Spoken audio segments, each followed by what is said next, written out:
Bapak Ibu Saudara yang dikasihi Tuhan, renungan harian Klasik Semarang Timur pada hari ini diambil dari Amsal 18 ayat 13. Jikalau seseorang memberi jawab sebelum mendengar, itulah kebodohan dan kecelaannya. Saudara yang terkasih, manusia adalah makhluk sosial, di mana antara satu dengan yang lainnya terjadi suatu keterikatan dan saling membutuhkan. Interaksi dengan sesama menjadi hal yang tidak dapat dihindari, dan komunikasi menjadi poin utama untuk menyampaikan pesan dari masing-masing pihak. Renungan harian kita hari ini akan membahas tentang komunikasi.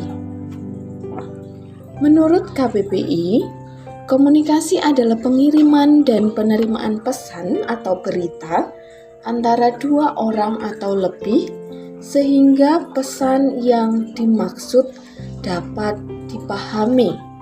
Komunikasi juga berarti hubungan atau kontak. Nah, siapapun, kapanpun, dimanapun, berprofesi sebagai apapun, setiap kita pasti membutuhkan komunikasi dalam kehidupan sehari-hari. Baik itu anak-anak pada orang tua pada anaknya, kita pada teman kita, bisa teman sekolah, teman kerja, teman pelayanan, dan lain sebagainya. Belajar berkomunikasi harus didahului dengan belajar mendengar. Kalau komunikasi kita tidak berjalan dengan baik atau biasa kita sebut dengan sahur manuk, semuanya langsung ingin menanggapi, maka akan terjadi perang kata.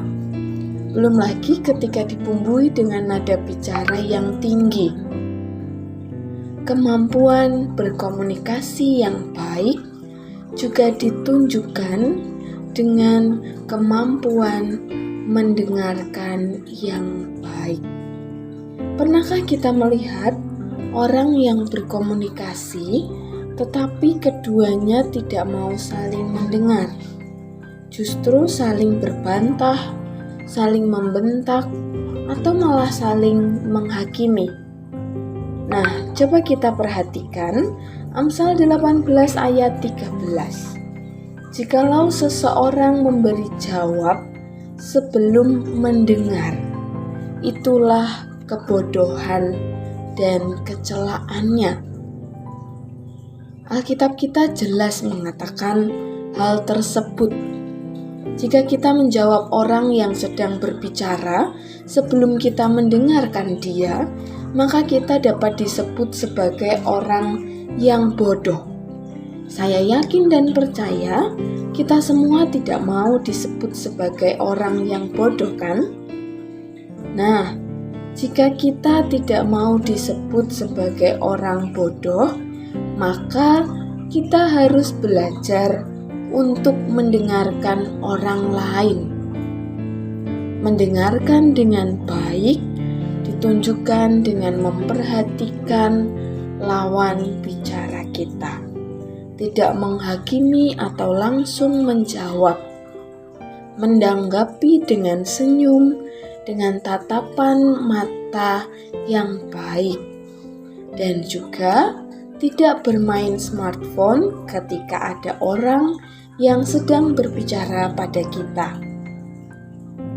Ketika kita mendengarkan seseorang, kita juga harus cerdik untuk mendengar apa yang dikatakan lawan bicara kita, di mana di antara kata-kata yang ia ucapkan yang merupakan fakta dan data, mana di antara kata-kata yang dia ucapkan yang mengungkapkan perasaan saja, mana di antara kata-kata yang dia ungkapkan merupakan pendapat pribadi, penghakiman pada orang lain, menjelekkan orang lain, atau menggiring opini.